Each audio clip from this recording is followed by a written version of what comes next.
किसानों के वोट तोड़ने के लिए ये दोनों अलग हुए कि जेजेपी के नाम से कुछ वोट जरूर कांग्रेस पार्टी के टूटेंगे। विज साहब के कई डिपार्टमेंट्स में कई साल काम नहीं हुए हैं, जिससे वो बहुत दुखी थे और आपस में इनमें फूट की वजह से ये था। भूषण कौन था? इनका अपना बंदा था, सांसद था, उसको लकोए रखा, उसने बेटियों के ऊपर हाथ डाला। मरी जनता रही थी। नुकसान हमेशा जनता का होता है, नेताओं का नहीं होता है। देश को मेडल ला कर देती, देश का गौरव बढ़ाती हैं। उनके साथ ऐसा होता था, हम बेटी बहू के साथ क्या होगा?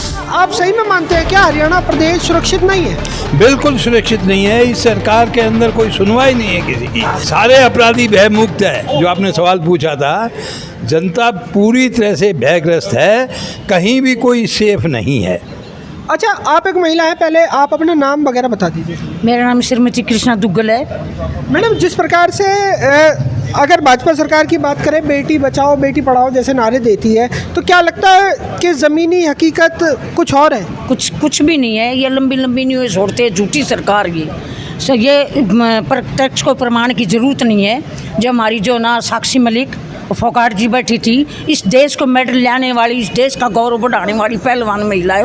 बेटी एक तरफ से कहते हैं बेटी बचाओ बेटी पढ़ाओ, एक तरफ से बेटियों की जो है बेइज्जती हो रही है। ब्रजभूषण कौन था? इनका अपना बंदा था, सांसद था, उसको लकोए रखा, उसने बेटियों के ऊपर हाथ डाला, खिलाड़ियों पर ऊपर। और जो जनता जब उन्होंने ऑब्जेक्शन उठा के हमारे साथ ऐसा उजागर कर दिया, जंतर मंत्र पर बैठ गई, धरने पर बैठ गई, हमने भी उनका साथ दिया। हम जाकर वहाँ बैठ बोले इनको न्याय दो, पूरे देश की बेटियों का गौरव जो जहाँ बैठा है, देश को मेडल ला कर देती, देश का गौरव बढ़ाती हैं। उनके साथ ऐसा होता था, हम बेटी बहू के साथ क्या होगा?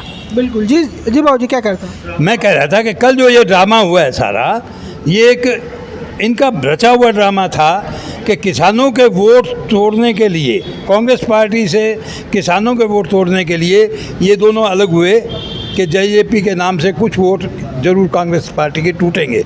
और ये इन्होंने मान लिया है कि मुख्यमंत्री हमारा बिल्कुल फेल था, उसके नाम पर बीजेपी को कोई वोट नहीं मिलते, इसीलिए 9.5 साल के बाद, वरना अचानक मुख्यमंत्री को बदलना। बाबू जी, आप तो इतनी बड़ी बड़ी बातें कह रहे हो, हमारे गृह मंत्री तो गोलगप्पे खा रहे थे। रूस करके वो तो इनके अपने अंदर भी फूट है। ये बोलते थे कांग्रेस पार्टी में फूट है। अरे अपनी खुद की संभालो ना।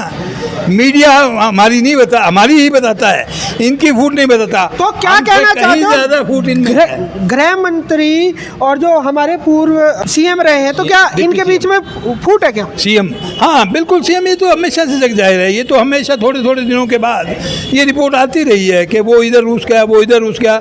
इनके डिपार्टमेंट में काम अटकते ही रहते थे। विज साहब के कई डिपार्टमेंट्स में कई साल काम नहीं हुए हैं, जिससे वो बहुत दुखी थे और आपस में इनमें फूट की वजह से ये सारा, और मरी जनता रही थी। नुकसान हमेशा जनता का होता है, नेताओं का नहीं होता। फिलहाल दोस्तों, यहाँ पर हम कांग्रेस भवन में मौजूद हैं। यहाँ पर कांग्रेस के नेताओं के द्वारा जिस प्रकार से अभी बीजेपी और जेजेपी का गठबंधन टूटा है, और उसके साथ साथ विपिन खुराना के साथ जो घटना घटी थी, उसको लेकर यहाँ से आवाज़ उठाई गई। अपडेट निकल कर ये सामने आ रही है कि जो अपराधी था उसको पकड़ लिया गया। वैसे दोस्तों, अगर आप हरियाणा के हिसार से हो या हरियाणा से हो, आप हरियाणा को कितना सुरक्षित मानते हैं, कमेंट सेक्शन में ज़रूर बताएं। इन्हीं तस्वीरों के साथ मैं काहिना पर लेता हूँ इजाज़त। बहुत जल्द मिलूंगा शहर की दूसरी किसी गतिविधि के साथ। जब तक के लिए सभी दर्शकों का आपकी खबर से जुड़ने के लिए धन्यवाद।